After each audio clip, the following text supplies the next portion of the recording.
What's up, YouTube? So recently I got an amazing question on my Patreon community, by the way, link below the video if you want to join, about my model of collecting, how I can value investing and also have a lot of fun. I thought this was an amazing topic to bring to the YouTube space. If you agree with me, do not forget to leave a like, and also if you are new to the channel, consider to subscribe. But let's not waste any time, let's go into the video and I hope you have fun. I hope all is well. That said, can you explain how to consolidate a hobby collection with the context of soccer and even TCGs? I don't think I want to hoard and prefer quality over quantity. Is there a system you have found that gets the sense of hobby completion via consolidation? So I thought this was a great question, and I think this is a topic that we all tend to struggle a bit. In the end, prefer quality over quantity leads you into consolidation. Sometimes the problem is, can you afford the quality you really want to buy? So I'll try to share with you what I'm doing right now in the market, but keep one thing in mind, this is just my model, and I will also try to share a safer model versus the one I tend to use. So let's start with my own model. I try to find a balance between my passion as a collector and the money I invest, always a relative term when it comes to cards, let's all be real, but the money I invest in the card market. Easier said than done, especially when passion is greater than money. And I think, again, this is where we all tend to struggle. I love the hobby more than I actually have money to put into the hobby. And I know a lot of you guys will relate with that.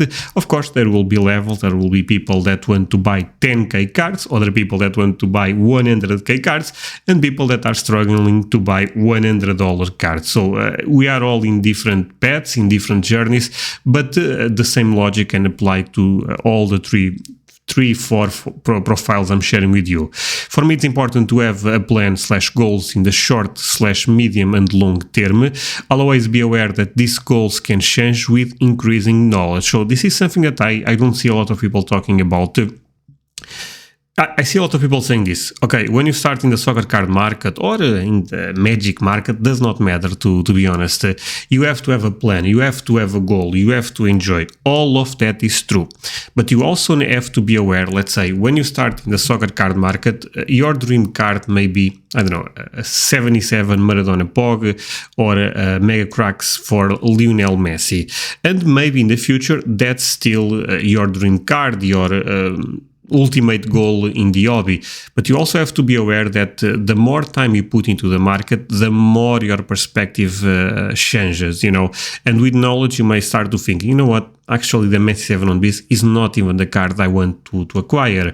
I may prefer a Flawless, I may prefer I don't know, or maybe even I was thinking about buying a PSA 8. Now I'm more into the PSA 9 or the BGS 9.5 since I see more value there. So be aware of that. Knowledge, increasing knowledge can lead you into different goals, and nothing wrong with that. That's actually quite healthy.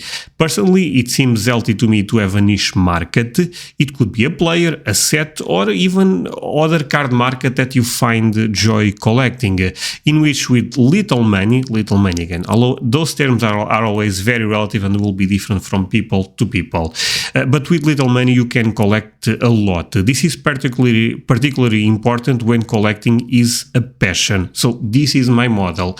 And the way I tend to deal with this, so my collection is based on 80% value investing, but I'm always preaching this. If money is just the only thing you care, cards are probably not even the best market for you. But I like collecting, I like the soccer card market, so I also try to make purchases that make sense, that I believe will generate value in the long run. This idea of value investing is also very popular in other markets. So I try to put 80% to 90% and 20% to 10%, more actually in the 10% is PC cards, fun cards that, look, if they do well in the long run, I'll be happy, but I'm also totally okay, assuming this is just to get my addiction out, if that makes sense. Of course, with the 80%, there will be cards that I also love as a collector. So when I say 80%, 90% of my money is in cards that I believe will do well long run, don't think that those cards are not also cards I don't like to collect. Of course, I like to collect.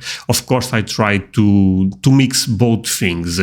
Now, the safer model. For those who only only look at our market as an alternative investment, things are much easier. Buy less, but buy better. Quality over quantity. Let me talk about this. You said something that I believe is quite interesting, that you want to have quality instead of quantity. But for example, I actually struggle with that, and that may surprise you because I actually preach consolidation, but I struggle with that. Why? Because as a pure collector, for me, quantity is more important than quality. What makes me so happy, and let's go outside of the soccer card market, in Magic the Gathering is to have one card of each set, one rare of each set, one mythic rare of each set, and you can tell, yeah, but you could buy just the top cards, just the better grades, but that does not give me as much joy. So I actually believe, and I'm not saying you are just for the money, because I assume it's actually not the case, but people that are just collecting / investing because they have money in their mind, I think that's a much easier way to approach the market, because you actually can focus on what you said, quality over quantity. I actually struggle with that, just to put in perspective. That's why my own model is a bit different. I try to have at least 10% to 20% of fun buys that I know I'm kind of ordering, yeah, but it gives me joy. So, but going back to the safer model, focus on rarity and cards with mainstream demand. I think this is very, very important. Staying with the four to five, even let's say top 10 best players in history can also make a lot of sense if you want to be, even in my perspective, of course, more safer. Stay with the top 2, top 3 players in the soccer card market, and I guess we can debate is this or that, but Pelé, Messi probably will be there. Then you may put Ronaldo, Maradona, but it will be in the same. It will not be that much different from person to person.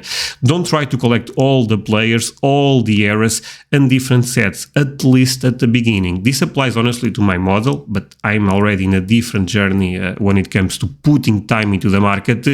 Let's say, and this is just an example, you want to collect or invest in Maradona. Specialize first in the first 2 years, in the first 3 years, let's say the rookie market, and try to understand what's a collector's grade, what's an investor's grade, and so on. And with this in mind, you will make much better decisions. Since collecting is not your focus, being patient will be easier, and being patient is crucial. I guess this is also crucial to my model, to be fair.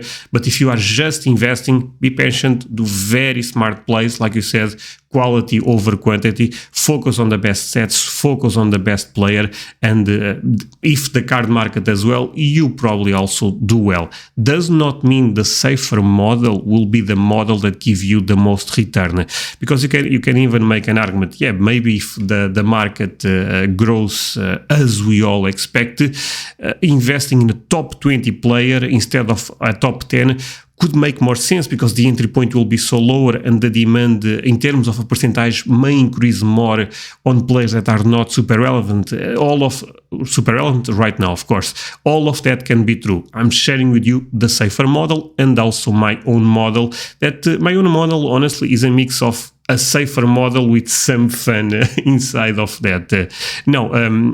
The safer model, I think, is very easy to understand, and I will give you my own example, okay? Because the safer model, I think we all understand. So, like I was saying, all of the cards, if I'm not mistaken, are mine that you are seeing on the screen. So 80% to 90% of my money I put in the soccer card market, because I actually believe more in the soccer card market than I believe in TCGs, even though I'm also bullish when it comes to TCGs, specific historical TCGs like Magic the Gathering, Yu-Gi-Oh! And Pokemon.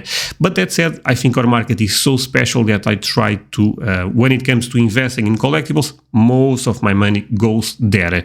Example of what I collect, you can see at the top, Ronaldo Mega Cracks, Messi Mega Cracks, some vintage like Cruyff Pallirex, Maradona, and then a couple of modern sets that I believe will do well long run, like the Prism and the Chrome 2017. It's rare for me to collect random cards, but I still do that, so don't think I'm perfect, and I also buy sets that I regret later, and this is very, very normal. But I'll always, but even when I do those mistakes, and I'm being totally open with you, they are a very, very small percentage of the total money I put into the market. Something I'm really good and again, probably because of my personality, to be fair, is I try to stick with a plan. I try to stick with something that, the fundamentals are there. They make sense. I also enjoy collecting. That's it. It's very rare you probably never saw me buying a random kid, or if I do, it's probably not even the best set. It's just something that is cheap. I normally stay with Messi, Ronaldo, Maradona. I put some Zidane, some R9, but not much outside of the top 10 players. And then I also have the passion, the fun. Not that I don't have passion for soccer, because of course I have. But I grew up playing TCG, so this, honestly, you guys may not realize this, but one of the reasons you probably like my channel is because the knowledge I have, or at least I feel I have, I end up acquiring over the last 20 years playing Magic the Gathering, playing Yu-Gi-Oh!, playing Pokemon, playing sometimes / collecting. So all the cards you are seeing on the screen, I don't even think they are the best buys, even though I also put some logic when I buy them. But yeah, this gives me a lot of joy. And if you guys are not aware, this is the rookie card for Son Goku. I thought was a fun fact. But at the end of the day, again, try to have fun, try to have in my model, if you want to copy it, to be honest, you may not care, is a mix of having fun but also smart money. Hey guys, quick pause on this one. First of all, hope you are enjoying the video. If that's the case, do not forget to leave a like, but let me share with you two things. The first is I have a Patreon community that is growing super fast. I put a lot of content there. If you joined right now, you pay around $10, but you have access to more than 100 exclusive videos. It's an amazing place to learn about the soccer card market, and you also support the channel. Link below the video and also in the comments. The second thing is my Discord server.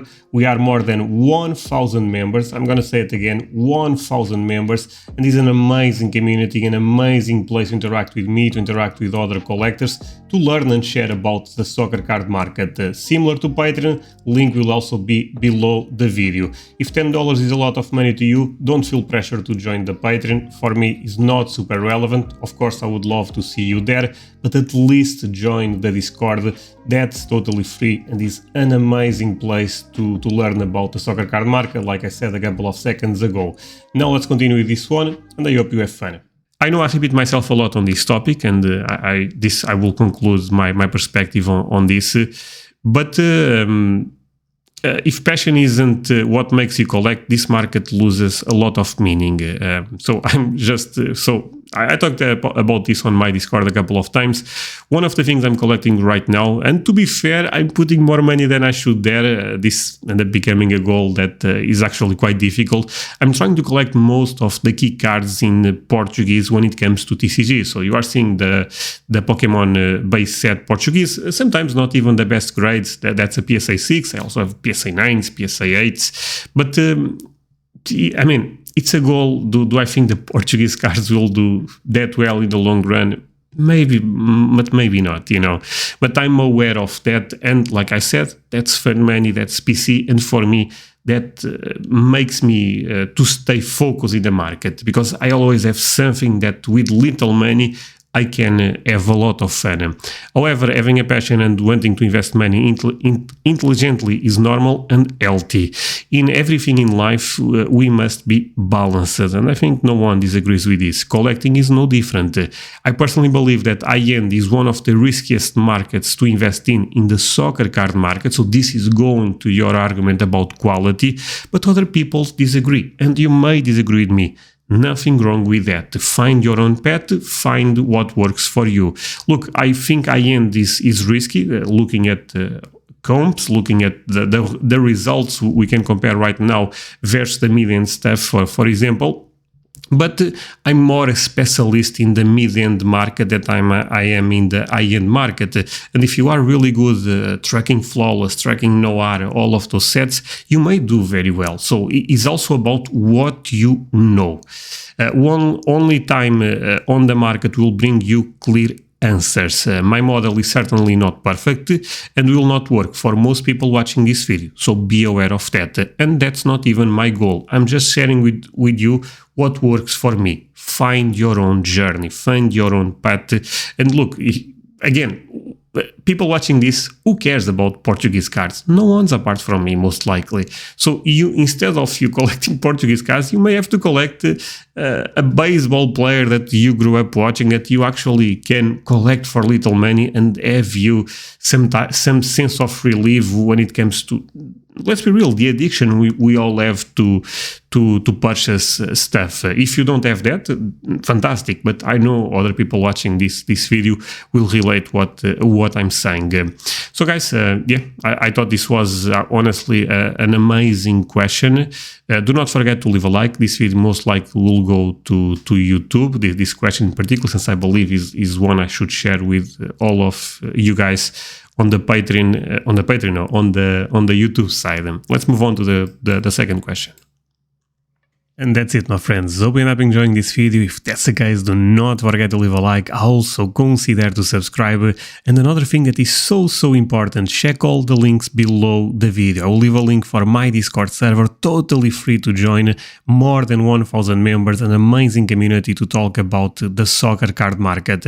Also take a look at my links for the Talking Cards podcast, specific in Apple and Spotify. Also consider to leave a review there, means a lot. Of course, I also have to mention my Patreon community. To join the Patreon, you have to pay $10. Don't feel any pressure, but if you like my content on YouTube, you may like my content there. And see you guys next time. Bye.